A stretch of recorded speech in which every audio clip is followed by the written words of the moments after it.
Okay, this will be a video detailing the way to use these drafting boards to conduct a third angle representation of a shape from the first assignment. I was going to do a shape from the book or something, but I thought I'd give you a bit of extra bribery to watch this video.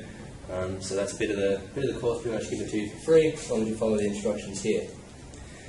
You will need a mechanical pencil, that is to say a pencil that clicks, not a pen. It's one that comes out with lead like so, and comes with extra leads as well. Pick up one of these from Officeworks for about $7. I'm not going to be drawing any circular features in this video, but for circular features you will need a compass like this. See how it's got a screw attachment there? That's a way that you can easily set the circle circumference and have it stay there. Without the screw attachment, if you get one of the ones that just opens up, you'll find that you try to draw a circle and it slips, and then you get a terribly shoddy looking circle. One of these will set you back about $10, or if you're feeling I don't know, particularly rich, you could get one for a bit more that's got a quick release system on it, and we're not going to do that much with circles, so a $10 one will suit you fine. It also comes with spare leads, that thing. What else? You will need a poster tube with your name and student number written on the side of it. This will be your delivery method for your paper assignments. So I've blown out one of the assignment sheets here just to give you an example. So yeah, you'll be putting all of your work in that and delivering it to the box outside my office before the due date. The other thing you'll need is some paper. You can get 500 sheets of A3 for like $10. Works out to be 2 or 3 cents a sheet. Probably best to go one between two. This 500 sheets here is going to be available to use for whoever until it runs out, so it will only last probably until the second assignment or so. But yeah, if you get even 10 friends together, chuck in $1 and you can all get one of these. That'll last you through the semester. You will need an A2 sheet for the transition piece, but that won't be until later. Of course, that bridge when we come to it. Oh yes, and masking tape will be needed to fix the drawing into place. Now before we get started, I just want to talk about these drawing boards a bit. These drawing boards move around, but it's not really moving at the moment. They do have the ability to be locked. So this bit here locks vertically, now moves there, and at the top there's another lock, so now I can move this wherever I need. You'll see, I'm not sure if you can make it out in the video, but there's 2 little red dots here, so this is on 0 degrees at the moment, and if you are sort of holding this part of the thing in the fingers of your hand, use your thumb to flick that in, you can unlock it, and it will lock at 15 degree increments. So any increment of 15 degrees. You can also measure out a specific angle if you need it, so I might want to go to 9 degrees here, and that would also work. I've picked a particularly dodgy board here, one that wobbles around a lot, to show you that as long as I'm holding down, like every time that I'm going to use this board, I'm making sure it's at the bottom of its wobble and not up somewhere at the top, my drawing will still come out nice and neat. Okay, when sighting your board on the page, or your drawing piece on the page, try and get it as square as you can. You can use the edge of this ruler to line it up, but if it's slightly off, it won't really matter. It's just to try and make best use of the space. Masking tape rather than some other stronger tape, because otherwise you'll pull the corners of your drawing off. It will look bad. Masking tape will come off nice and easily. And make sure you get the drawing, the paper nice and tight on the page, otherwise you'll be running over your edges. Also, this paper I'm using is pretty cheap paper. You don't have to get any expensive paper or anything like that. Okay, I'm going to do drawing number 2. Give you an example of how to do that. So we're going to do our top, front and a side view for that drawing. Now, the dimensions written on here, 2.5, 0.75. Okay, so I'm not going to draw this 2.5 millimeters wide. It's going to take up a tiny space on my page. And what have I got here? I've got about almost 400 mil space in here. In fact, a bit more than 400 mil. So I could probably say 50 to 1, and that will give me lots of space. So my 2.5 would become 125 units, which would be out to about there, and yeah, that's going to be a reasonable size. Alright, is it going to fit vertically if I do that? So what have I got? 1 there and 0.5, so 1.5, and the top view will be 2, so it'll be 2, and 1.5, 3.5 by 50 is going to be 175. So again, I've got more than enough space to fit that in there. Alright, so again, making sure that I'm on the bottom of my wobbly drawing here. I'll start out with a faint construction line, nice and gently along this edge. Oh, I forgot to mention earlier as well, you will need an eraser in addition to everything else. So after you draw a construction line, you'll draw in all your detailed lines and then erase your construction lines afterwards.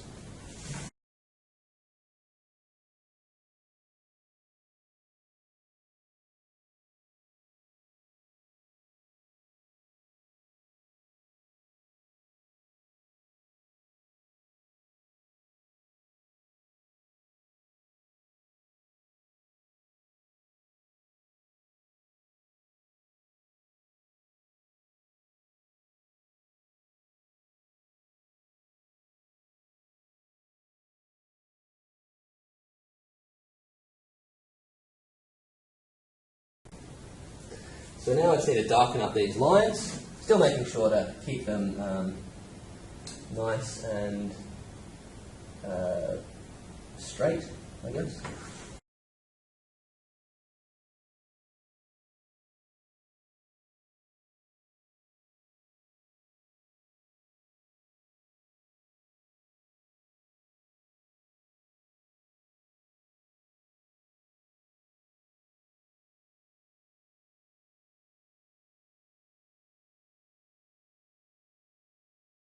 But wherever we can get it in there, we shall.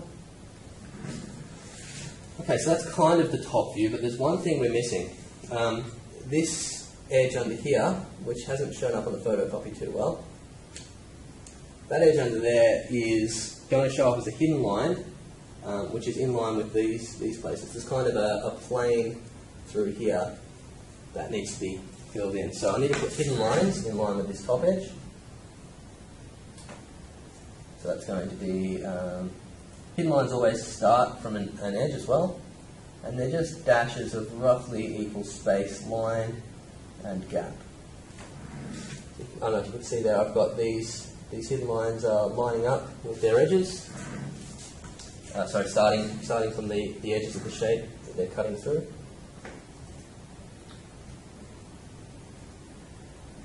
And more hidden lines through here. Okay, that's the top view done. So, double checking that I've got all the features. Can I see these notches? Yes. Can I see that back edge? Yes, I've got the hidden line there. Should I see a gap here? Well, no, I shouldn't, because this is 2.5 wide, this is 1 long, which is about right, and this only comes out as far as that gap recedes. So yeah, I'm pretty happy with that. Okay, now we can do the other views, and you'll see that this will be substantially quicker. I won't have to spend nearly as long doing this. Start with a horizontal construction line, and what do I need first? I need to get my height. So the height of this shape is 1 and 0.5. 1.5 multiplied by our 50 to 1 scale, which is going to be 75. Actually, if I just put 2 more lines here, each at a height of 25, because that's kind of what this shape is kind of broken up into. One line at 0.5, 0.5, and 0.5 again. So if I run those lines through, I really have no issues. 0.5 and at 50.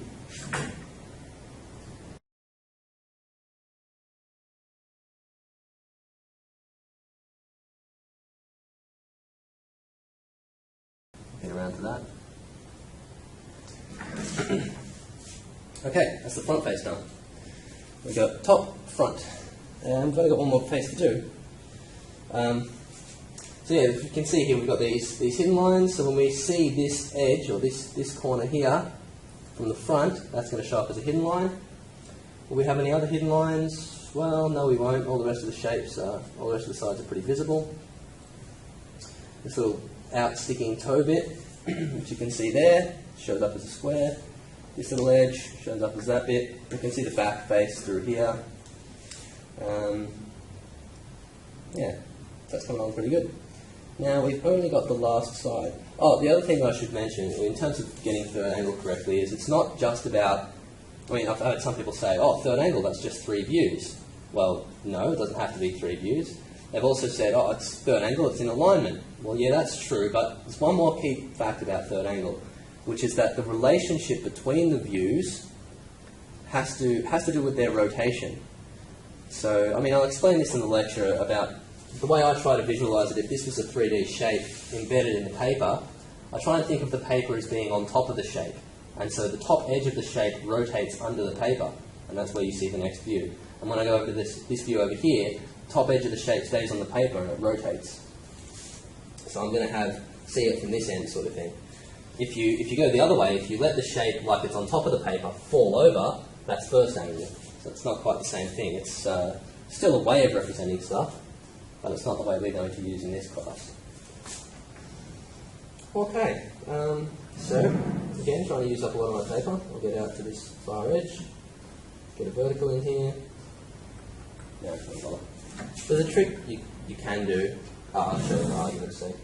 So if I go from the bottom corner of this shape, and I run a line up, the paint construction line, and from the bottom corner of this shape, and I run a line across, and then I come up at 45 degrees from this edge, I can actually trace lines from this shape across to the 45 and then down. So if I wanted to find these features, I could run it across to this line and then down. In this particular case, I don't have enough lines to worry about it, so I'm not going to bother doing that. I'm just going to measure them in. So I'll have just one line at 12.5 units. A couple of people may already be thinking the last feature that I've yet to put on this drawing is my name and student number, possibly even a date, if you feel so inclined. Get rid of these ones as well.